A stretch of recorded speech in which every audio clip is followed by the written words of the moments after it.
మళ్ళీ thanks and sorry చెప్పుకుంటున్నానండి. నా వల్ల మళ్ళీ రోజు ఇబ్బందే ఇది. నేను లాస్ట్ రాష్ట్రానికి సారీ చెప్పినప్పుడే మళ్ళీ మీడియాలోకి రావాలని కానీ లేదా పోలీస్ స్టేషన్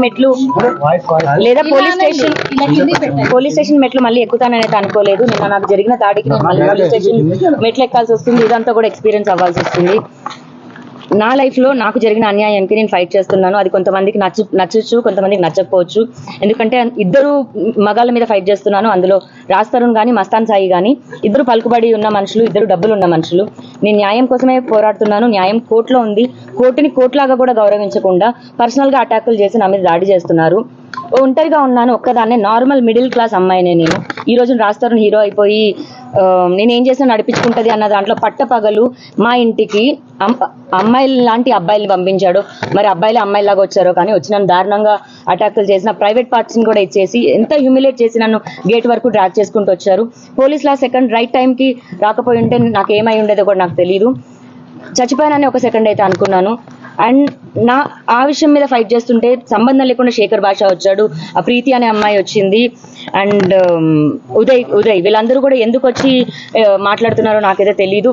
నా ప్రాపర్టీకి కానీ నా కేసుకు కానీ ఎటువంటి సంబంధం లేని పీపుల్ కేసుకు డైవర్ట్ చేయడానికి మాత్రమే చేస్తున్నారు. అండ్ రాజ్ తరుణ్ పైన నేను మనస్ఫూర్తిగా సారీ చెప్పి ఇదే మీడియా ముఖంగా కేసులు వద్దు అనుకొని తీసుకుందాం అనుకున్న మాట నిజమే. మళ్ళీ ఈ రోజున ఫైట్ చేద్దాం అనుకుంటుంది కూడా నిజమే. ఎందుకంటే వాళ్ళు చేసిన అటాక్కి మాత్రమే నేను డిఫెండ్ అండ్ నేను ఫైట్ చేసుకుందాం అనుకుంటున్నాను. నా పైన దాడి చేశారు, చాలా అసభ్యకరంగా బిహేవ్ చేశారు. ఇప్పుడు నేను ముందుకు వెళ్తున్నాను. రాజ్ తరుణ్ వచ్చి సమాధానం ఖచ్చితంగా చెప్పాలి. పోలీసు వారిని కూడా అదే కోరాను, రాజ్ తరుణ్ వచ్చి మాట్లాడాలని, లేకపోతే రాజ్ తరుణ్ని దీనిపైన ఇన్వెస్టిగేట్ చేయాలని, దీనిపైన వెనకాల ఎవరుండి నా పైన దాడి చేయించారని. నేను హైకోర్టుకు కూడా వెళ్తాను. రాజ్ తరుణ్ నా పైన ఇప్పుడు చేపించిన దాడికి నేను రాజ్ తరుణ్ బెయిల్ కూడా క్యాన్సిల్ చేయించడానికి ట్రై చేస్తాను. యాంటిసిపేటరీ బెయిల్ పైన ఉండి అతను మళ్ళీ విక్టిమ్ పైకి ఎలా వాళ్ళ పేరెంట్స్ని పంపిస్తాడు? మళ్ళీ వృద్ధులు అన్న పేరుతో 4 ఆడోళ్ళని తీసుకొచ్చి 8 మంది ఆడోళ్ళని తీసుకొచ్చి కొట్టించాడు. నా ప్రాణం ఉన్నంత వరకు, మరి ఎప్పుడు పోతానో కూడా నాకు తెలియదు, ఉన్నంత వరకు అయితే లాస్ట్ ఫైట్ చేస్తాను. రాజ్ తరుణ్ అనే వ్యక్తే కమ్యూనిటీ లోపలికి ఎంట్రీ ఇవ్వడం అన్నది జరిగింది. మా పేరెంట్స్ వస్తున్నారని 1:10 PM కాల్ చేశాడు మా కమ్యూనిటీ మేనేజర్కి. వాటికి సంబంధించిన ఎవిడెన్స్తో సహా ఇచ్చాము. పోలీస్ ఇన్వెస్టిగేషన్లోనే చెప్పాలి. ఇంకా నేను పెట్టిన పేర్లు అయితే రాజ్ తరుణ్ పేరెంట్స్ అండ్ శేఖర్ భాష, ప్రీతి, ఉదయ్ అండ్ లాస్ట్ మేఘన ఎవరో సోషల్ యాక్టివిస్ట్ వచ్చారు. మా కమ్యూనిటీలో తిరుగుతున్న మీడియా పీపుల్ కాకుండా ఎవరైతే ఇంకా అటాక్ చేయడానికి ఎవరైతే వచ్చారో వాళ్ళందరినీ కూడా ఇంక్లూడ్ చేస్తారు. విల్లా గురించి చెప్పేసి అంటున్నారు. అంటే విల్లా గురించే మీరు వాళ్ళు అది ఆక్యుపై చేసుకోవడానికి వాళ్ళు వచ్చారని చెప్పేసి దాని మీద క్లారిటీ ఏంటి అసలు? ఇప్పుడు నేను విల్లా గురించి అయితే మేము విల్లా కొని ఒక 7-8 years అవుతుందండి. ఈ రోజున ప్రాపర్టీ అన్నది ఎందుకు రావాలి? మేము రాజ్ తరుణ్ 2009 నుంచి మేము స్టార్ట్ చేసుకున్నాము. ఆ రోజు నుంచి ప్రపంచానికి తెలియని లావణ్య రాజ్ తరుణ్ వద్దనుకున్న తర్వాతే లావణ్య చెడ్డదైపోయింది. లావణ్య డ్రగ్స్ అమ్ముతుంది, లావణ్య డ్రగ్స్ కన్జ్యూమ్ చేస్తుంది, లావణ్య ప్రాస్టిట్యూట్ కూడా అయిపోయింది. ఒక ఆడదయ్యి ఉండి విలేకర్, ప్రముఖ యూట్యూబ్ ఛానల్ విలేకర్ ప్రాస్టిట్యూషన్ అన్న వర్డ్ మెన్షన్ చేసింది.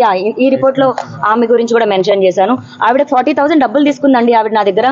ఓన్లీ థంబ్నెయిల్ పెట్టారు వాళ్ళ యూట్యూబ్ ఛానల్లో, లావణ్య మొగుడు ఎవరు, రాజ్ తరుణ్ మస్తాన్ సాయి అని థంబ్నెయిల్ పెట్టింది. ఏంటి పెట్రిషియా నువ్వు ఎలా పెడతావు అలా అని అడిగితే మా బ్యాక్ అండ్ టీమ్ ఇలా వర్కౌట్ అవుతుంది, డబ్బులు కావాలని అనింది. నాకే తినడానికి లేని టైంలో నేను 40,000 ఇవ్వడం జరిగిందండి పెట్రిషియాకి. ఇంకా అంటే 2 లక్షలు అడిగింది. ఇంకా ఇవ్వని పక్షంలో ఇదంతా చేస్తుంది. పర్సనల్ గ్రాడ్జ్ పైన వీళ్ళంతా సిండికేట్ బ్యాచ్, శేఖర్ భాష, ప్రీతి, ఉదయ్, మేఘన అండ్ పెట్రిషియా వీళ్ళంతా గ్రూప్ గా ఫామ్ అయ్యే ఇదంతా చేశారు. ఎంత చేసినా ఏమున్నా సరే పోలీస్ స్టేషన్ ఉందండి, చట్టం ఉంది. నేను లా ప్రకారమే వెళ్తాను. ఏం చేసుకుంటారో చేసుకోనివ్వండి. ఇప్పుడు ఇందులో రాజ్ తరుణ్ ఇన్వాల్వ్మెంట్ అంటే వీళ్ళందరూ కలిసి చేసిన బ్యాచ్ లో మస్తాన్ సాయి కూడా ఉన్నాడండి. మరి ఇది రాజ్ తరుణ్ చేపించాడా లేదా మస్తాన్ సాయి చేపించాడా లేదా అందరూ కలిసే ఫామ్ చేశారన్న నిజం బయటకు వస్తే నెక్స్ట్ రాజ్ తరుణ్ కూడా ఖచ్చితంగా వెళ్తాడు.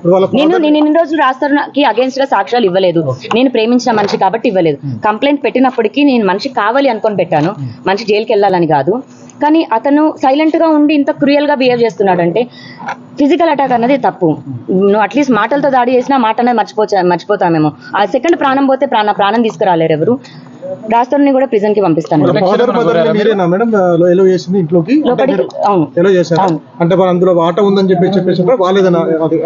వాళ్ళు వీళ్ళు అనడానికి మాది ఇంకా సపరేషన్ అవ్వలేదండి.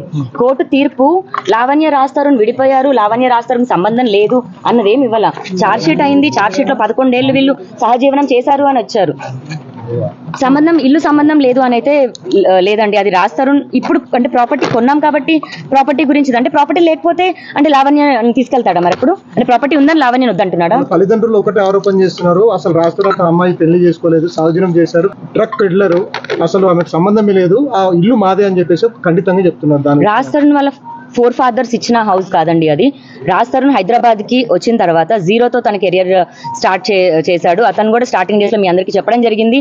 ఆ అమ్మాయి ఇనిషియల్ డేస్ లో మేము కలిసి ఉన్నామని, మేమిద్దరం లవ్ చేసుకున్నాము, పెళ్లి చేసుకున్నాము, నాకు ప్రపోజ్ చేసింది అతనే, పెళ్లి చేసుకుంటావని అడిగింది అతనే. దాని తర్వాత మేము ఫామ్ చేసుకున్న మా జర్నీలో వచ్చిన ఇల్లు అది నాది కాదు, రాస్తారుంది కాదు అంటే ఒప్పుకుంటానేమో కానీ ఓన్లీ రాస్తారుంది అంటే నేను ఒప్పుకోను. ఎందుకంటే బయటికి మగాడు వెళ్ళి పని చేస్తే ఆడది ఇంట్లో ఉండి పని చేసింది. మీ అందరూ మగాళ్ళు ఉన్నారు, ఇక్కడ 2-3 ఆడవాళ్ళు ఉన్నారు. మరి మీ అందరు మగాళ్ళదే ఇల్లులు అయిపోతాయా? మీ అందరు పిల్లల ఇల్లులు కావా? మీ అందరిపై మగాళ్ళ మీద పేరు మీద ఇల్లు ఉంటే అడిగే క్వశ్చన్ అడిగేటప్పుడు పెళ్లి అన్న సర్టిఫికేట్ అన్నది ఇప్పుడు లీగల్ గా ఇప్పుడు వచ్చిందేమో. ఒకప్పుడు మన పేరెంట్స్ కి సర్టిఫికేట్లు ఎక్కడ ఉన్నాయి, రిజిస్ట్రేషన్లు ఎక్కడ ఉన్నాయి? దట్స్ వాట్ ఇప్పుడు నాది రాస్తారుంది 1 year 2 year thing. Last 2 years అయితే వేరు 2009 అండి. మీరు బ్యాక్ చాలా సంవత్సరాలు వెళ్ళాలి. అప్పటి నుంచి మేము ప్రేమించుకున్నాం. ఇప్పుడు నా వయసు 33, 16 సంవత్సరాలు అవుతుంది. అర్థమవుతుందా? మీరు అక్కడి వరకు వెళ్ళండి. నేను అంటే ఆ మనిషిని అంతా నమ్మాను. లేకపోతే ఒక సంతకం పెట్టించుకోవడానికి నాకు ఎంతసేపు? అతను చెక్ బుక్స్ నా దగ్గర ఉంటాయి, సైన్ చేసేసిన చెక్ బుక్స్. ఒక సంతకం పెట్టమంటే పెట్టేవాడు కదా ఏంటి? అసలు విడిపోతాము అన్న థాట్ ఉండేది కాదు నాకు. ఇలాంటి గొడవలు అవుతాయని థాట్ ఉండేది కాదు. మరి ఆడపిల్లలు రావడం వల్ల, మస్తాన్ సాయి రావడం వల్ల రాస్తారు ఇలా అయ్యాడా? లేదా ఆ ఇల్లు ప్రాపర్టీ మీద మస్తాన్ సాయి ఇప్పుడు చేస్తున్నాడో నాకు తెలియదు. ఆ ఇల్లు ప్రాపర్టీ పైన రాజ్ పేరెంట్స్ కి ఆశ ఉందో కూడా నాకు తెలియదు. కానీ రాజ్ పేరెంట్స్ ఆస్తి కాదు, అలాని మా పేరెంట్స్ ఆస్తి కాదు. బతుకు తెరువు కోసం నాకు ఏ రోజున సాయం కావాలంటే మా పేరెంట్స్ ఎంతో ఇవ్వడమేమో, మా బతుకు తెరువు కోసం రాజ్ సంపాదించే డబ్బేమో, అంతే. దయచేసి అర్థం చేసుకోండి. కోట్ల అయింది కాబట్టి ప్రాపర్టీ అంటున్నారు.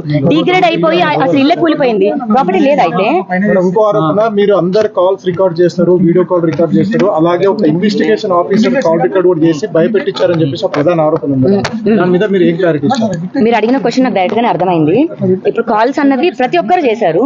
అండ్ నా కేసుకి సంబంధించి ఏమో రికార్డ్ ఏమో కానీ సంబంధం లేదు, నాకు అవసరమే లేదు. ఫస్ట్ నుంచి చిన్నప్పటి నుంచి ఎవరు రికార్డ్ చేసుకోరు కదా. అండ్ మీరు ఇన్వెస్టిగేషన్ ఆఫీసర్ కాల్ అన్నది కూడా నేను మస్తాన్ సాయితో కాల్లో ఉన్నానండి, వీడియో కాల్లో మస్తాన్ సాయితో ఉంటాను. ఆ కాల్ అన్నది బయటకు వచ్చింది, అది చేసింది మస్తాన్ సాయి. ఆ హార్డ్ డిస్క్ కూడా పోలీసులకు ఇవ్వడం జరిగింది. అతను కస్టడీలోనే ఉన్నాడు, ఇప్పుడు రిమాండ్ లో ఉన్నాడు. ఖచ్చితంగా అండి. ఇప్పుడు నిన్న జరిగిన దాడి మామూలు దాడి కాదండి. మనిషిగా అసలు నేను క్షమించలేను రాజ్ని. లోన్ గా చేశారనేది సమాధానం చెప్పేంత వరకు నేను ఊరుకోను. ఒకవేళ రాజే అయితే మన కనుక నేను రాజుని కోర్టు మెట్లెక్కిస్తాను.